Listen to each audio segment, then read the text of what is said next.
Bismillahirrahmanirrahim. Rabbi shrah li sadri wa yassir li amri wahlul 'uqdatam min lisani yafqahu qawli. Kali ini saya akan menerangkan sekitar 10 permasalahan. Bismillahirrahmanirrahim. Pertama, tentang menetap di tempat tujuan. Apabila selama menetap tidak ada keperluan, maka dengan berlalunya masa 4 hari, musafir tidak diperbolehkan jamak dan qashar. Dan apabila menetapnya karena ada keperluan, maka ditafsil.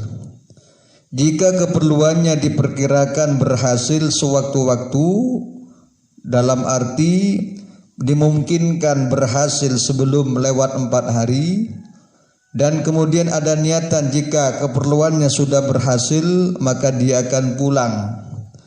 Maka niat semacam itu dia diperbolehkan jamak dan qashar selama 18 hari. Saya ulang, jika dia menetap di suatu tempat dengan tujuan ada keperluan dan dimungkinkan keperluan berhasil sebelum 4 hari, maka selama keperluannya belum hasil, tetap diperbolehkan melakukan jamak dan qashar sepanjang 18 hari. Lebih dari 18 hari sudah tidak diperkenankan.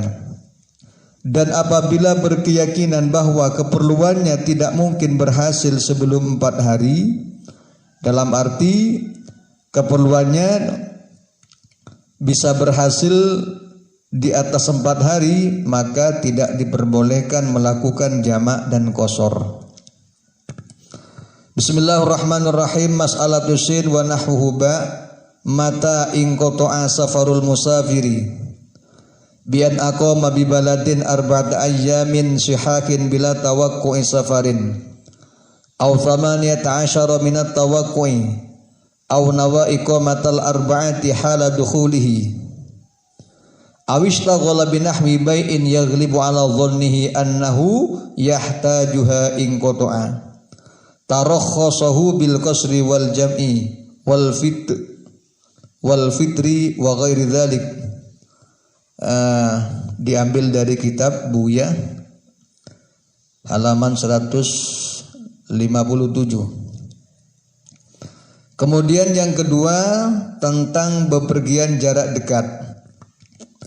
Bepergian jarak dekat menurut qaul ashah tidak diperbolehkan melakukan sholat jamak. Dan menurut pendapat yang dhaif diperbolehkan melakukan jamak sholat. Keterangan dari kitab Al-Muhadzab juz 1 halaman 104. Bismillahirrahmanirrahim. Wa fis safaril ladzi la tuqsaru fihi sholatu qawlani ahaduhuma yajuzu li'annahu safarun yajuzu fihi at-tanaffulu 'ala ar-rahilati fajaza fihi al-jam'u kas-safarit tawil wa tsani la yajuzu wa huwa al-ashah. Kemudian yang ketiga, menetap di tempat tujuan selama 4 hari tanpa disertai niat mukim 4 hari dan tidak ada keperluan apapun, maka dengan berlalunya masa 4 hari hukum safarnya menjadi habis sehingga tidak boleh melakukan jamak dan qashar. Bismillahirrahmanirrahim. Referensi diambil dari kitab Hasyiatul Jamal.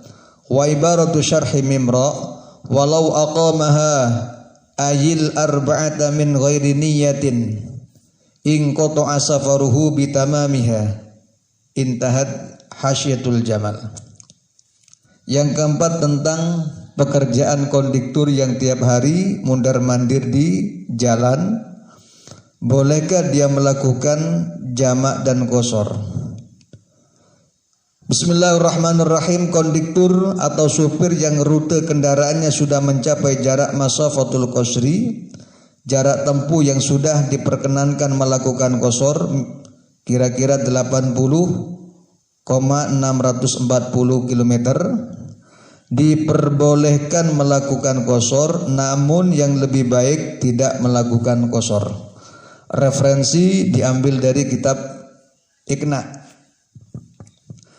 Bismillahirrahmanirrahim. Amma law ikhtalafa fihi kaman lahin yusafiru fil bahri wa ma'ahu iyaluhu fi safinatihi wa man yudimus safara, ini poinnya, wa man yudimus safara mutlaqan fal itmamu lahu afdalu lil khuruj min khilafi man aujabahu kal imami ahmada. Intaha Iqna fi halli al-Fadhi Abi Syuja', halaman 269. Jadi saya ulang lagi, bagi konduktor yang tiap hari dia mundar-mandir di jalanan, kalau sampai rute perjalanannya sudah mencapai masafatul qasri, jarak tempuh yang sudah diperkenankan melakukan qasar salat, maka bagi konduktor tersebut diperbolehkan melakukan jamak dan qasar, akan tetapi lebih bagus, lebih baik dilakukan dengan salat sempurna. Bismillahirrahmanirrahim. Berikutnya yang kelima, mengenai kepastian jauhnya perjalanan, tidak harus dengan yakin, akan tetapi cukup dengan sangkaan melalui ijtihad bahwa tempat yang dituju tersebut sudah berjarak masafatul qasri, yakni jarak tempuh yang sudah diperkenankan melakukan sholat jamak dan qasar. Referensi diambil dari kitab Hasyiah Qulyubi. Qauluhu tawilus safari ila akhir wa yakfi dhannu tulihi bil ijtihadi. Sudah cukup. Yang kelima tentang bepergian dengan tujuan maksiat. Bepergian dengan tujuan maksiat menurut Imam Al-Muzani berikut Imam Abu Hanifah diperbolehkan melakukan sholat qasar, namun tidak diperkenankan melakukan jamak sholat. Referensi diambil dari kitab Bughyatul Mustarsyidin. Faidatun jawazal muzaniyyu ka Abi Hanifata al-qasra walau lil 'ashi bi safarihi idh huwa azimatun 'indahuma wa fihi fushatun 'azimah idh yanduru ghayatan nudur musafirun ghairu 'ashin kama law kana 'alaihi dainun halun wa huwa mali'un illa bi dhanni ridha inihi wa mana'a al-jam'a mutlaqan illa fin nusuki bi Arafata wa Muzdalifah. Yang keenam tentang jamak takdim atau takhir dalam situasi sakit. Menurut qaul Aujah, orang yang sedang sakit diperbolehkan melakukan jamak takdim atau jamak takhir dengan ukuran apabila sakitnya sudah mencapai pada tingkatan berat untuk berdiri. Jadi kalau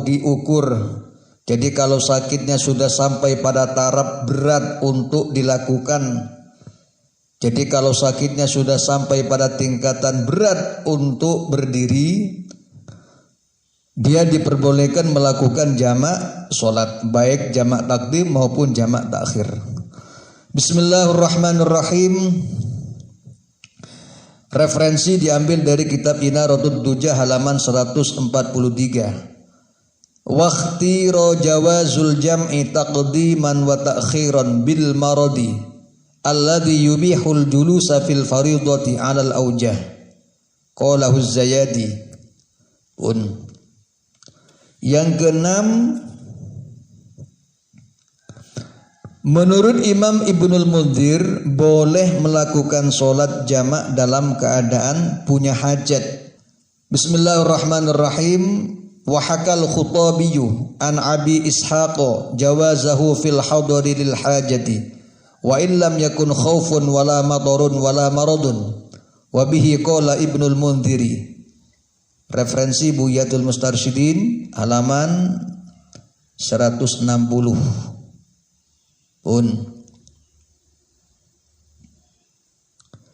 Yang ketujuh, niat menetap di tempat tujuan selama 4 hari atau lebih, maka begitu sampai di tempat tujuan sudah tidak diperbolehkan melakukan jamak dan qashar. Pun. Yang kedelapan, kasus setelah melakukan sholat jamak atau qashar ternyata tidak jadi pergi, maka tidak wajib mengulang sholat yang telah dilakukan. Diambil dari kitab Mughnil Muhtaj halaman 374 juz 3. Bismillahirrahmanirrahim. Wa man qasada safarun tawilan fasara thumma nawa wa huwa mustaqillun makithun ruju'an an maqsidihi ila watanihi aw ghairihi lil iqamati in qata'a safaruhu wa la yaqdi ma qasaruhu aw jama'ahu qabla hadhihi niyyah wa in qasuratil masafatu qablaha. Jadi orang yang dari awal niatnya bertujuan pergi jauh, kemudian setelah dia keluar dari kampungnya sudah melakukan sholat jamak dan qashar, ternyata dia gagal untuk pergi dan dia niat pulang kembali, maka sholat yang pernah dilakukan dalam keadaan jamak dan qashar tidak perlu diqodok, tidak perlu diulang kembali. Demikian.